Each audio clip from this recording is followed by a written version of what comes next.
I'm here today with Whitney Phillips and Ryan Milner.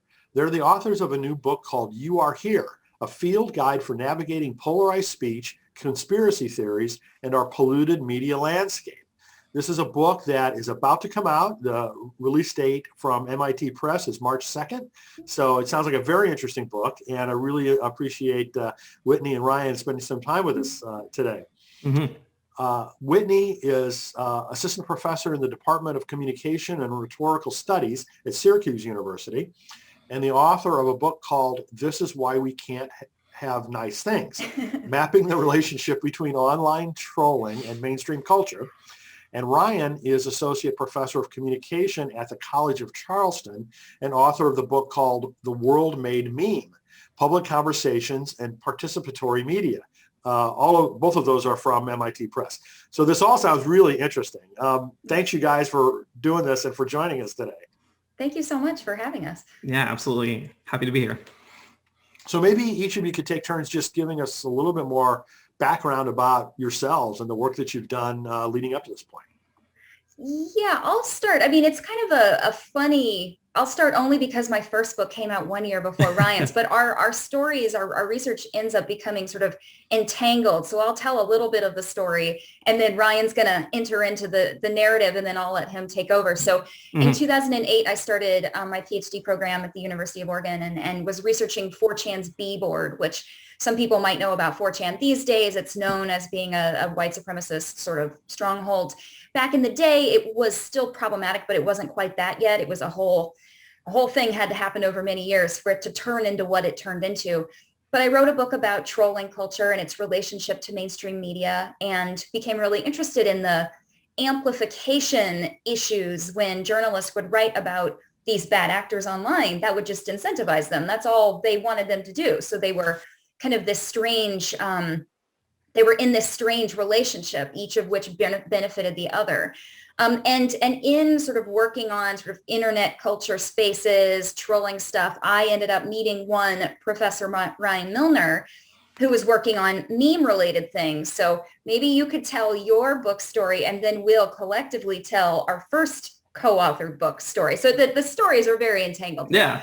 So yeah, concurrent to when Whit was working on her work with online trolling, I was looking at internet memes, right? So the little bits of internet culture that people pass around to make a joke or prove a point or have an argument. And I was finding a lot of the same things that Whit was finding, even though we were doing separate research, that things that people did online that seemed like they were jokes, seemed like they were in good fun, actually had some elements to them that were damaging to the public, that contained hate, that allowed problematic ideas to spread. And that a lot of times when people were covering these bits of culture or talking about these bits of cultures, some of that hateful stuff was kind of part of the titillation. It was part of the fun. And so taboos that really ended up being kind of damaging to the public ended up being also spread really rapidly through the public. And so we both were noticing that internet culture over the last decade, it was a lot of fun, but it had this side to it that that was really problematic in all that fun. And we kind of came together around just that question of what's fun about internet culture, but then what's also not so fun for everybody else as they engage with it. Yeah, so then we joined forces. We started writing together in 2014 because our research had sort of brought us into this intersecting place. And then we decided to write a book about behaviors that were they weren't harassing. They weren't hate speech exactly, but they also weren't innocent. It also could leave people wounded, even if that wasn't the intention of the person who posted. And there hadn't really been a lot of work on the kind of jokes and humor and engagement that wasn't really one thing, wasn't really the other thing, but it could be both things at once. It could be both sort of world building and generative, but also nasty and harmful. So we wrote our first co-authored book, which was published in 2017, and that's called The Ambivalent Internet, Mischief, Oddity, and Play Online. And it's kind of a almost foreshadowing for the most recent co-authored book. The book was due to the final pagination was set. You can't add anything else. That book was due to the press at noon the day after the 2016 election. And so we were writing the book as the white nationalist, white supremacist alt-right was sort of emerging. People were still using that term to describe it. And so we were trying to contend with, we set out to write this book that was about things that were more ambivalent, but here comes this really clearly damaging sort of cultural movement. And so we were responding to it as it emerged, but then because the book was due the day after the election, there was like a strong line in the sand, to be continued. And so then following 2016, we decided, okay, next book. So then I'll let Ryan take the next part of the story because it still continues. So we had by this point been on a journey where we had started looking at stuff that seemed like it was fun and a little taboo and a little provocative. And then as our research went on through the years, we realized all the negative social, political, cultural implications of a lot of the spaces where people were hanging out, the things people were sharing, the register that people were interacting in online. And so all of those troublesome elements really came to the forefront in You Are Here as we attempted to make sense of our online information environment and the ways that the stuff that we share online can cause divides, can hurt other people, can pull us apart, can keep certain people down, even when we don't mean them to. And so really, if you take this whole story together, I think the message that we've learned as scholars and that we've put into each of these books is increasingly we've taken more and more seriously even the little stuff that we say and we do online, because that little stuff can have really, really big consequences. So we have to be really thoughtful and really careful as we're engaging with other people and engaging with different ideas in online spaces. Yeah. And in the book, we practice what we're preaching, and that, one of the chapters is looking at the kind of hidden, not explicit, or I guess in many cases it was. There was a lot of sort of ironic racism happening in the circles that we were researching when we were younger, when we were baby scholars. And a lot of that racism was just not contested. It wasn't challenged because it was a quote, a joke or people were just trolling, or it wasn't taken seriously as a real expression. And we, when we were younger scholars, we were guilty of not thinking fully and thoughtfully about the consequences of jokes, that we bought into some of these myopias. And then in You Are Here realized we needed to really engage with that. Why were we not paying attention to certain things? What within ourselves was lacking, but then also culturally, in what ways were we not being encouraged to think about consequences? So that became a jumping off point for considering sort of how we got to, the sort of Trump era world that is so much bigger and deeper and older than Donald Trump himself. It also is all of these things that led up to it. And so trying to situate ourselves as scholars and as people, within this landscape, and also encouraging other people to think about how they fit too, the ways we all can accidentally, unwittingly do damage, the ways that we can contribute to what our networks are like, for better and for worse. And so we utilized ecological metaphors to bring people into those conversations and situate themselves in the broader ecosystem. So maybe you could tell us a little bit about how the book is organized. Do you want to? It's chronological in some ways. It opens with me actually running through a waste treatment plant that doubles as a natural wetlands in Northern California, because we really wanted to emphasize, like, literally, you are here. In that instance, I was there, situated alongside so many other things and so many other people. But from there, we jump to what we describe in terms of network climate change. So not just looking at the consequences of our present moment, but all of the things for decades and decades that brought us there. So we begin with the satanic panics in the 1980s and 90s, where a lot of the network dynamics that we're seeing currently really kind of got their start in some ways. And then from there, we kind of take it from internet culture to then thinking about sort of news coverage of the white supremacist alt-right as it emerges. and then into conspiracy theories, and then into rethinking what media literacy is or could be. So maybe, Ryan, you could talk a little bit about that ecological approach to literacy stuff. Yeah, we laid out kind of an outline of how we got to the media environment that we're in now, like Whit just walked through, and we really wanted at the end of the book to give individual readers things that they could do to make the world a little bit better.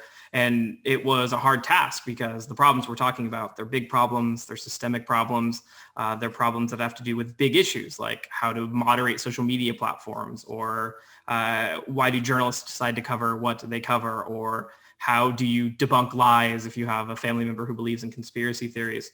And so what we came to was the kind of one small thing that any of us can do to make our information environment a little bit better is to think more collectively, think more communally, think more about the individual things that you're posting, how you're talking to other people online, how you might be sharing something that you think is helping or sticking up for a good point or a true point or a just point, but can in fact maybe make the situation a little bit worse. To think about the unexpected ways that your information might spread and damage other people.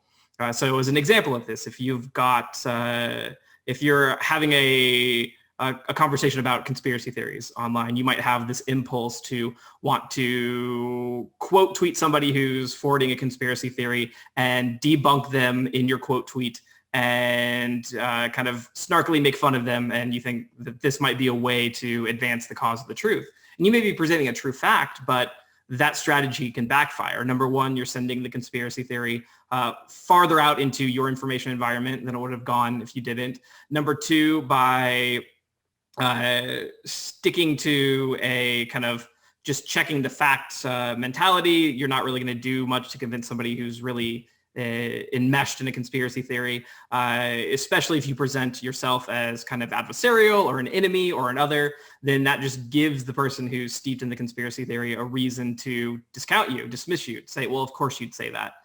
You're one of them, right? So we ask people to, and we ask all of us to think about the ways that we're talking to other people, the things that we are saying, to get beyond just the kind of standard advice, the accepted advice that, oh, when you see online, just correct the lie and call it good. It's a much more complicated information environment than that. And we have to think in much more nuanced ways about how everything we say can affect everybody else in all these unexpected ways. So this book is, kind of from an academic press. And you guys, since you're professors at universities, could be called academics, right? I'm sure. Yeah. But yet this is a book that is pretty widely applicable. So maybe you could talk a little bit about your strategies for making it that way.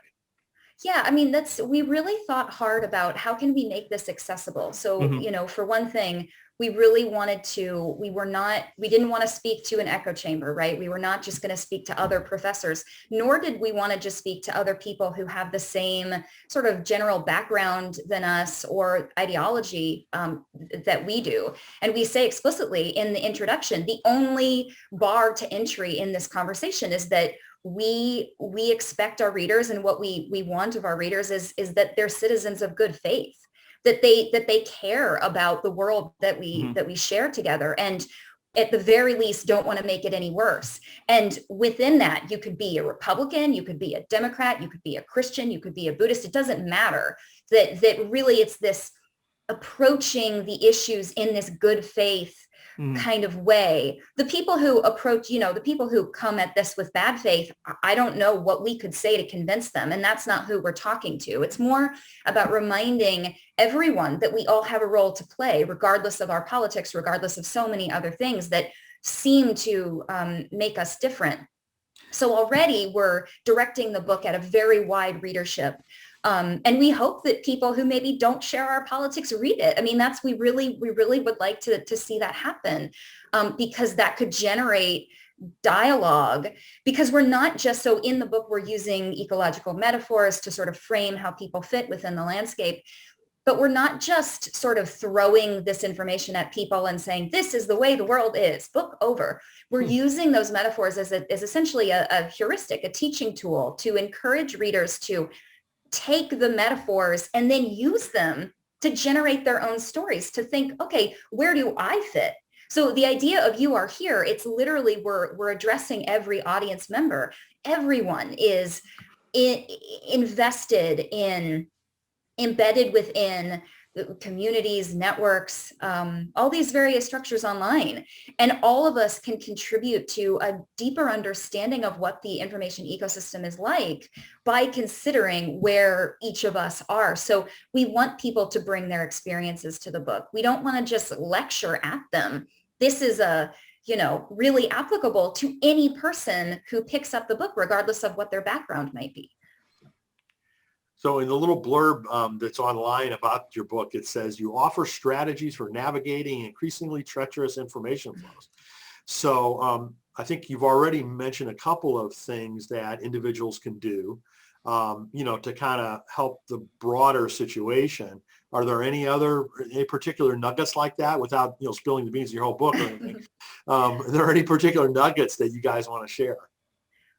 I think I don't know, Ryan, do you think the cameras, do you think we should do where we aim our cameras? Yeah, that's a good one. Do you want to field that one? Yeah. Okay, perfect. Yeah, I think so. So there is a real strong tendency that a lot of people have, especially when sharing things online, to focus on the harms of the world in order to shine light on the harms of the world, to correct the harms on the world, to focus on, to use a metaphor we use in the book, the apex predators, the people saying terrible stuff, the people spewing hate and vitriol. There are shining, almost doting profiles in major news sources about, white nationalists and how they dress and how they act and how they're unexpectedly eloquent and dapper. All of those tendencies to point your focus, whether you're a journalist or an average social media user, on the person perpetrating the harm, to kind of make the villain the protagonist, can be really counterproductive. And so what we argue is that whether you're a journalist or a citizen, if you're trying to combat injustices, then instead of fixating on the villain, fixating on the racist, the bigot, the terrible liar, the conspiracy theorist, turn your camera and focus on the people who are impacted, focus on the people who are hurt, focus on the stories being told by marginalized populations, focus on the heroes coming up to counter hatred or vitriol or conspiracy theory. Give as much press, give as much attention to the stories of people who normally don't get representation because they don't have this allure of the villain. And so that seems like it's advice for people with really big audiences, really big microphones, really big cameras. But I think it's advice that we can all take to focus on the good stories happening in the world, focus on the people who need attention, who are struggling for justice. Because when we focus on those stories, we plant different narratives about how the world is and how the world can be, and we take attention and therefore power away from people who would, in bad faith, seek to do harm. And it also, and if it is necessary to call attention to harm, and it often is. It is. Harmful Absolutely. Things happen when you must. Remember to tell the story from an ecological perspective, that the problem of profiles of the sort of apex predators, bad actors, is it erroneously frames them as lone wolves. But ultimately all racism is networked racism, all misogyny is networked misogyny. The worst actors are supported both directly and indirectly by all these other networks of people and all these other technological structures that don't just allow, but might incentivize those kinds of behaviors. And so if you can tell a story to your audience, however big that audience might be, about the broader causes for the problems, then you might be able to direct your solutions to what's actually causing it. That if you just sort of yell about certain racists, yelling about certain things really matters, and sometimes there's no way around it. But individual racists don't just emerge, that they're cultivated by the broader landscape. And so we have to really help people understand how these things happen. So thinking about who's impacted by harmful behavior, but then also thinking about how harmful behavior is cultivated, that's a way to reframe some of these narratives so that the bad actors don't always they don't always take center stage. They're not always the sort of central figure of these kinds of conversations.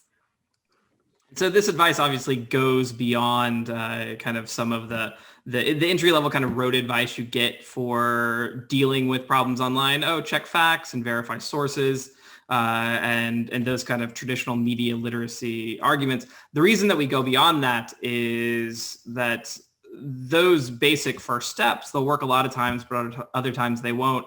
And so really you have to be thinking less as a participant in the online world about, okay, how do I correct the stuff that other people say that's wrong, and more about how do I, as a participant in this world, contribute as productively and ethically and humanely as possible. So a lot of our advice goes to people who think that they are doing things right and they're doing things fine. So we say, well, there are ways that we all could do this a little better. Very cool. Very cool. I think we can all use, I know I can. I need this kind of input myself. So before we started the interview, we talked a little bit about where do we go next? And it sounds like you guys are planning some additional work as a follow-on to this book. Do you want to talk about that? Yeah, I mean, it's so one of the places that seems the most important to me.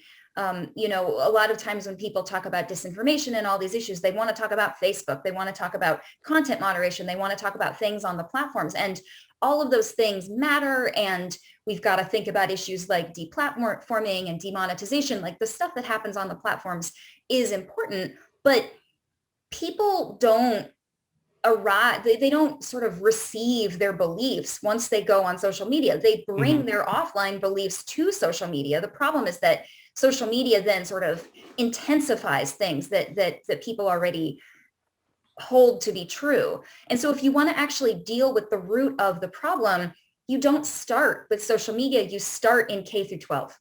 You think about how the lives of different others are presented and engaged with in classrooms. You think about how you can teach a more communitarian, collectivist sort of approach to the problems that we face, so that it's not just the individual against the world. It's people working together in the world.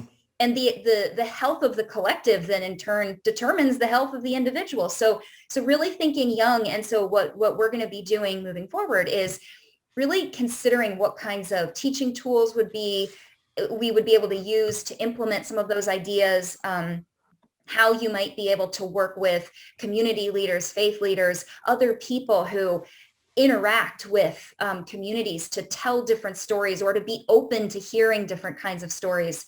You know, in a classroom, the situation is a little bit more controlled because you have a teacher who can tell the students what's going to be happening. But in the rest of our lives, in all kinds of areas of our lives, we need to be able to facilitate a different kind of storytelling and story listening. And so thinking about how that might work is something that we're really excited to move forward on in the next few years. We think that technologically focused solutions very oftentimes they're needed, but they also are dealing with the symptom instead of the cause. They're cutting off the branches instead of the trunk.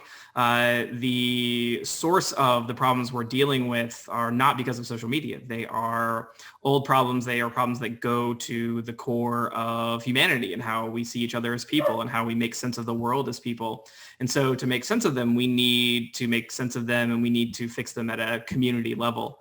We need to fix them by rethinking how we educate people, how we help people understand the world, which is why I think any group, any organization, any place where people are working together to understand the world, whether that's an educational context or a faith context, that's, I think, the place to go and the place that we have to go. We can't fix this by fixing social media and making social media nicer.